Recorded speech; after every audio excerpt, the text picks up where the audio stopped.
Les Maliens qui occupaient l'esplanade de Vincennes jusqu'en octobre sont toujours sans logement. Un hôpital désaffecté dans le Val-de-Marne a été réhabilité pour 2 millions de travaux, mais ils refusent de l'occuper. Ils sont trop nombreux pour l'espace qui leur est accordé. Alban Mikosi. Les voici, les logements provisoires destinés aux familles maliennes. Exemple, 7 pièces, 12 mètres carrés, elle doit accueillir 9 personnes dans un bâtiment désaffecté de l'hôpital de Limeil-Brévannes. Le transfert devait avoir lieu ce soir, mais déçus par l'exiguïté des lieux, les familles ont préféré rester dehors, devant le bâtiment, sous des abris de fortune. Oui, pour l'instant, on n'a aucune proposition valable. On n'est pas rentré là, on reste sous la tente. Même ce soir, on dort ici, alors c'est impossible pour l'instant, parce que, en plus, avec la température, les affaires, il n'y a pas assez de place. On est entassés tous presque sur un lit. Alors c'est vraiment horrible, quoi. Le sous-préfet a promis aux 242 Maliens présents un meilleur logement dès que possible, des promesses qui engendrent ici un certain scepticisme. Demain, rencontre très importante pour les tricolores. Ils vont disputer samedi, donc demain à Dublin, un match contre l'Irlande. Ici, on les voit à l'entraînement. Un match qui ne sera pas facile à gagner sur le terrain des Verts, qui sont imprévisibles devant leurs supporters. Ce match, qui est la troisième et avant-dernière rencontre du tournoi des 5 Nations, débutera à 15h45 précise et sera donc retransmis en direct sur France 2. L'homme au chapeau de soie, c'est le film que Claude Jean-Philippe a choisi dans son ciné-club. C'est un film donc de 1985 de Maude Linder, qui est la fille de Max Linder et qui n'a pas connu son père. Oui, c'est-à-dire qu'elle avait 1 an quand Max Linder, qui était alors au comble de la célébrité, en 1925, s'est suicidé après avoir tué sa très jeune femme, qui était donc la mère de Maude Linder. Et Maude Linder avait 1 an à cette époque-là. C'était quelqu'un de dépressif?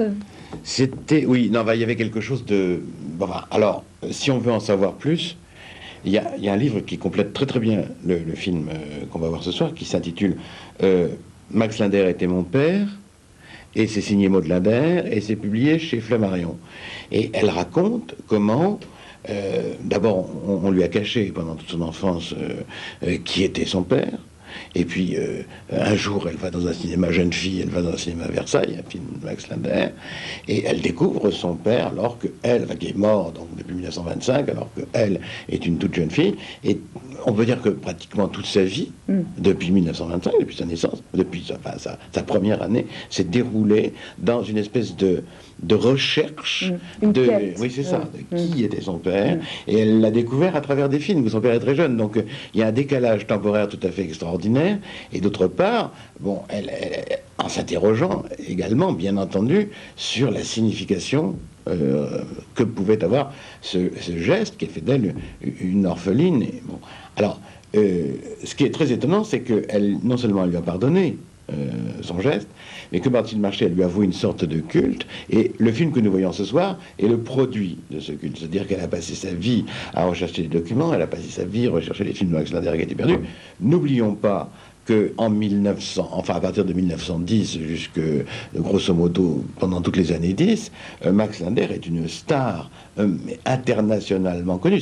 C'est un des personnages les plus célèbres du cinéma mondial de l'époque, à l'époque où le cinéma français est le premier du monde. C'est un comique très différent des autres parce qu'il a conservé un naturel, il n'est pas caricatural, et bon, elle a retrouvé ses films, et à travers ces films, qui sont des films comiques, enfin des comédies burlesques, comme on dit, eh bien, elle a reconstitué la vie courte de cet homme, à vrai dire, assez extraordinaire, qui était l'homme au chapeau de soie, c'est-à-dire Max Linder.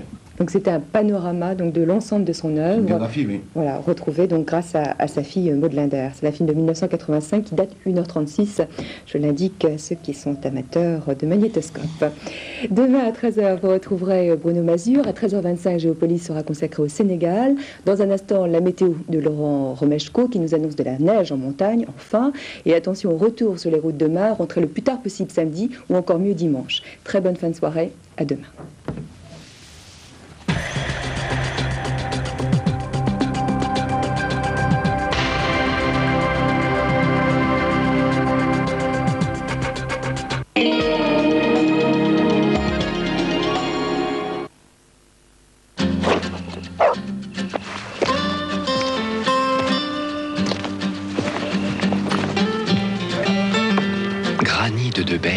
est une barre gourmande aux céréales et aux fruits de l'été. Granny, pour tous ceux qui vivent la nature grandeur nature. Eudebert, naturellement. Ah, Elisa, si je vous dis, quand il apparaît, les femmes s'évanouissent en pleurant de bonheur. C'est Cochonou. Cochonou, si on l'aime, c'est de sa faute.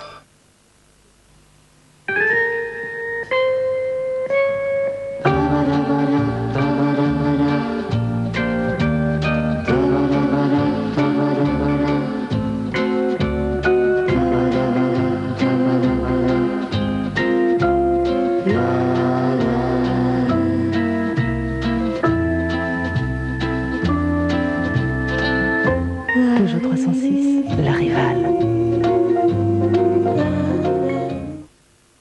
Bonjour, je m'appelle Michoko et je suis sa créature.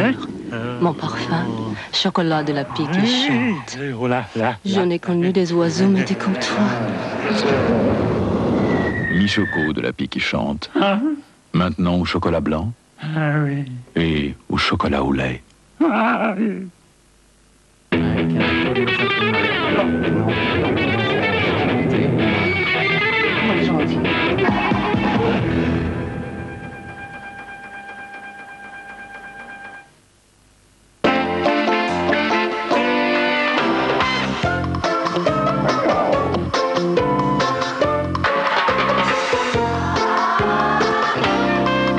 Le ketchup Amora est une mine d'idées pour inventer de nouveaux goûts. Amora, par amour du goût.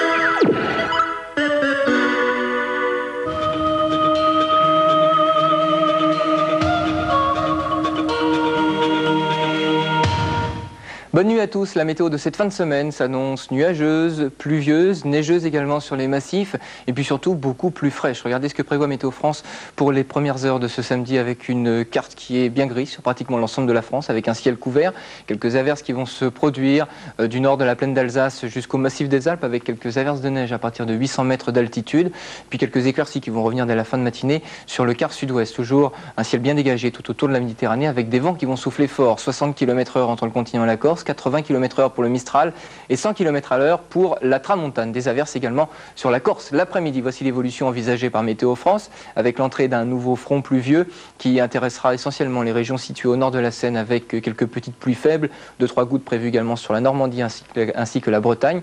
Partout ailleurs, les nuages seront très nombreux, les éclaircies assez brèves, les plus larges se développeront sur le sud-ouest ainsi que sur le massif central et le nord des Alpes, tout autour de la Méditerranée. Toujours un ciel bien dégagé avec des vents qui vont se maintenir jusqu'à 100 km/h pour la Tramontane, 80 pour le Mistral et 60 km/h pour le vent de nord-est entre le continent et la Corse. Toujours un ciel chargé sur la Corse d'ailleurs. Les températures au lever du jour, des températures qui seront basses, négatives même sur toute la façade est ainsi que le centre-est. Vous voyez que le minimum est prévu à Clermont-Ferrand avec moins 5 degrés, tout juste 0 sur le bassin parisien, 2 degrés à Brest et sur la moitié sud, le maximum sera relevé à Nice avec 5 degrés et 3 à 4 sur l'île de Beauté. L'après-midi, voici les valeurs qu'afficheront vos thermomètres, de 3 à 9 degrés au nord et de 4 à 12 degrés sur la moitié sud. On termine avec l'éphéméride. Aujourd'hui, nous sommes le samedi 20 février. Vous fêtez les aimés. Le soleil va se lever tout à l'heure à 7h52. Je vous souhaite de passer une excellente nuit sur France 2. Au revoir et à plus tard.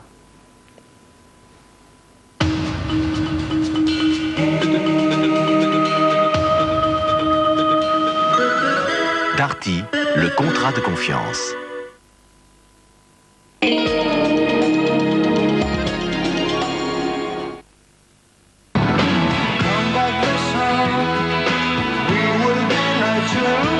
Zucchero, l'album.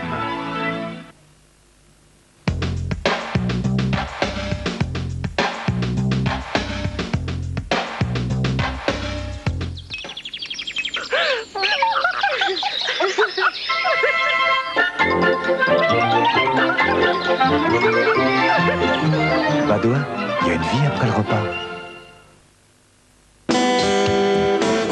Love Feeling. Un amour de compilation pour un maximum de tendresse. Love Feeling. La musique que l'on partage en toute intimité.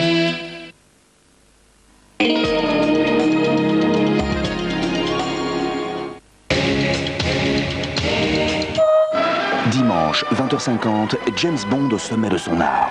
De Paris à San Francisco, l'homme au permis de tuer 007 ne fait pas grand tourisme.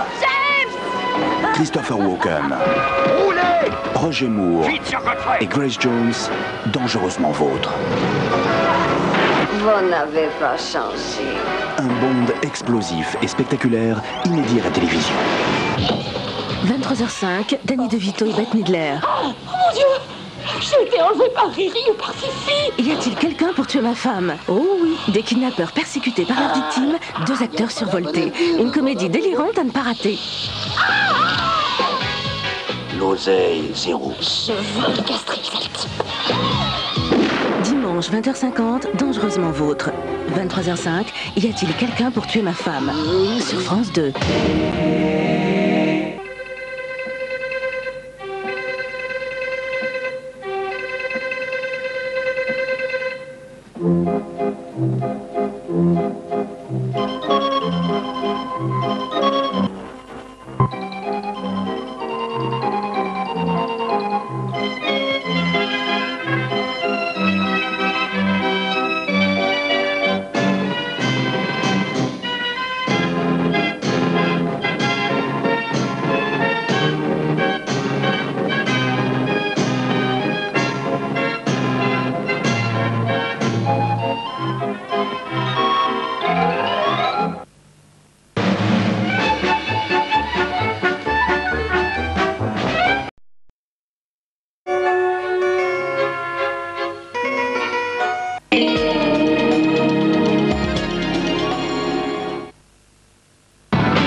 L'album.